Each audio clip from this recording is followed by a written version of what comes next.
It's going to be Benjamin Jurasic's last year. It's not going to be at Stanford. It's going to be at Georgia. It's breaking news.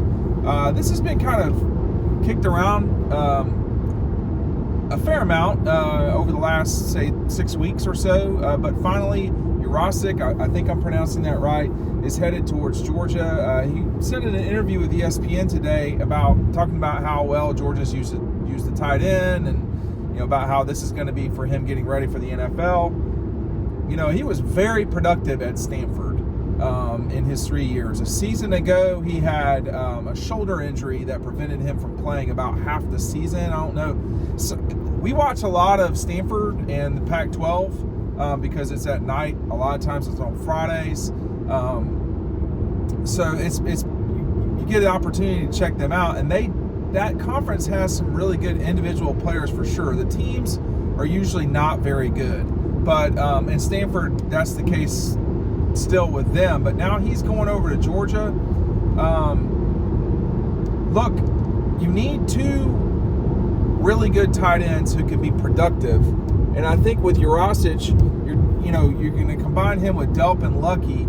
And the likelihood of you having two when you've got three that have been pretty dependable is high. So I think for Georgia, this is someone who's going to play right away. I mean, I don't know who's going to start at that spot, but he was extremely productive in 3 seasons. He had over 1,000 yards receiving. So no, he's not Brock Bowers. He's sort of considered one of the top tight ends, if not the top tight end in the portal. I don't know that because this has happened so late. I can't imagine he would be at Georgia in the spring. So we're almost 2 weeks into February here, and I think it's it shows the power of where Georgia's at. Again, it shows that losing 2 games over a 3-year period is something else. But I don't know a lot about his Jurasic's game in a big way. Obviously, I've seen him play quite a bit. His biggest game was, I think, in 22 against Arizona State. He just ripped them apart for, I think it was 22, might have been 21. He ripped them apart for 10 catches in a game. I mean, that's beating people up, because at tight end, you're playing, you're not just a receiver, right? You've got to do other stuff too. You've got to block. You've got to play a lot of special teams. So that's what we're going to see with this addition now from Stanford. It bolsters Georgia. They are right on top of the number. They're over the number. That's something no one should care about.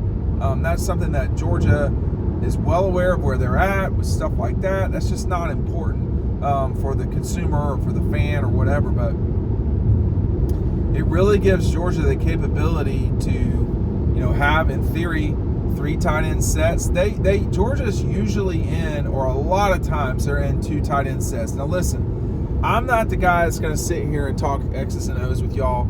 I don't know it well enough, first of all, and secondly, y'all wouldn't know it anyway. So, I mean, if we're talking basketball, which we don't, I can get into a lot of that. But even then, folks don't want to hear about, down screens and stuff. I don't want to hear about all that. I want to know, is this going to help my team? This will help your team.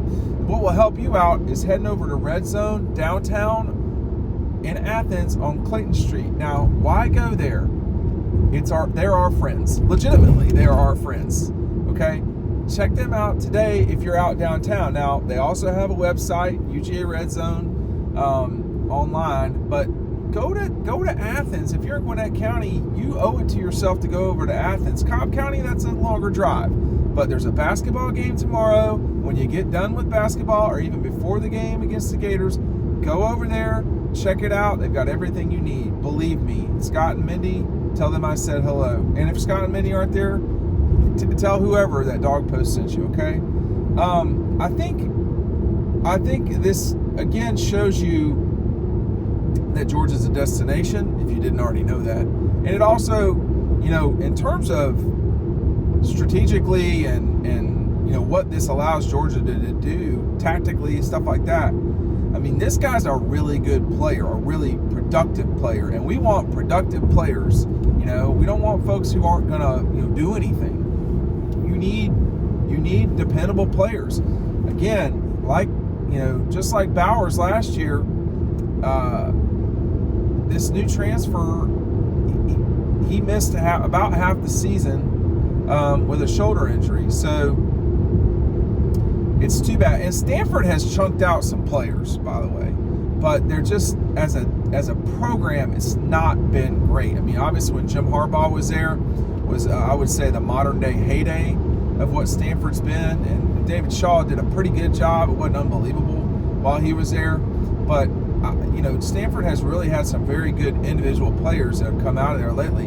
It remains to be seen if Benjamin is going to be that, but my suspicion is if Georgia's taking him, that he will be pretty good. Now, what does this mean globally for the receiving game, for the passing game? You're adding a real big target here. You're not just depending on Oscar and Lawson Lucky now. You've got an older player who's been through it. That will help Georgia. That will help Georgia for sure. A guy who can go out and get you 400 yards in a season at tight end, I mean, that's about half the production of Brock Bowers lately. That's okay. I mean, everybody's not Brock Bowers. So the addition of the receivers that Georgia has brought into the program, I mean, not all of their receivers, but a lot of their receivers that are on the team, a lot of the ball catchers are transfers at this stage. With the slew of, they got a kid from Miami, they got a kid from Vanderbilt, they got a kid now from Stanford, they got a kid from Mississippi State, from Missouri. You've got a lot of higher guys on your reception chart are transfer in guys. That may be what it is in the future. It's hard. It's been hard for Georgia to go out and get, George Pickens. It wasn't hard for them to get Ladd McConkey, who was really good. It wasn't hard for them to get A.D. Mitchell, but Ladd and A.D. were not highly recruited guys. So, going out and getting two George Pickens or a Luther Burton, that's not happening at Georgia. They're finishing in second place there. So their strategy may be, hey, let's go grab them out of the portal. We know we're a destination. We know that we can win national championships. We're proving it. Everybody else has got a lot of chaos going on that's not named Texas in the SEC and nationally, who are powers, and Ohio State. Let's go get guys that can really help us win and play. I think this addition really helps you with that. But I mean, it's smart. No one's ever gonna be correct in accusing Kirby and them of not going out and getting every guy they could possibly get. So they fill all the spots.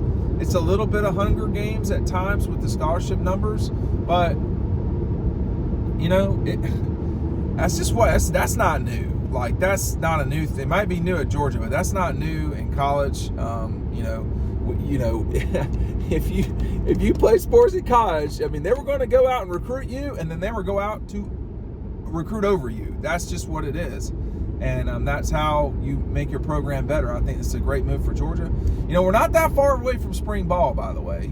We're not that far away from spring ball, but I don't think that this Stanford transfer is going to be coming in and play. I mean, I don't see how he can. He's not enrolled. So someone can correct me. I'm not sure about that part. But, it's a good start for Georgia to February. I mean, they didn't get anybody in signing day. We didn't expect them to. I didn't know if they would add anybody else. But this was the one guy that people kept kind of bringing up. But it was, a little bit confusing to me as far as the timing of it. But here we are now, by the way, just as an aside, here we are now. We've completed 24 recruiting cycle. So that means we've got another, got a number one class there at Georgia. And now you've got the transfer portal is going to close at some stage. I mean, it's closed. So that answers my question now that I think about it. He can't be there. It's past the transfer time. He's not enrolled. There's multiple reasons. But we're going to have transfer portal open again in May. Now, this is just what it is. I don't have a problem with it. I think I've been pretty clear about that. But it is going to make for more transition and more reporting. Guys like Eric Gilbert didn't work out anywhere, and that's too bad. But the portal, Georgia's used it effectively. I think Gilbert was a guy that could have been a star. And, it just didn't work out, period. But this is going to be something that Georgia is attacking the season with. I mean, you added, oh my God, I cannot believe I forgot his name, the transfer from Clemson. I know it starts with a D. He was a very good player for that national championship team in 21. You start talking about Rara. Stetson Bennett was a transfer guy. I mean, there's a lot of guys that have come in and helped them at transfer. Eli Wolf, maybe not. JT Daniels certainly did. So there's going to be players.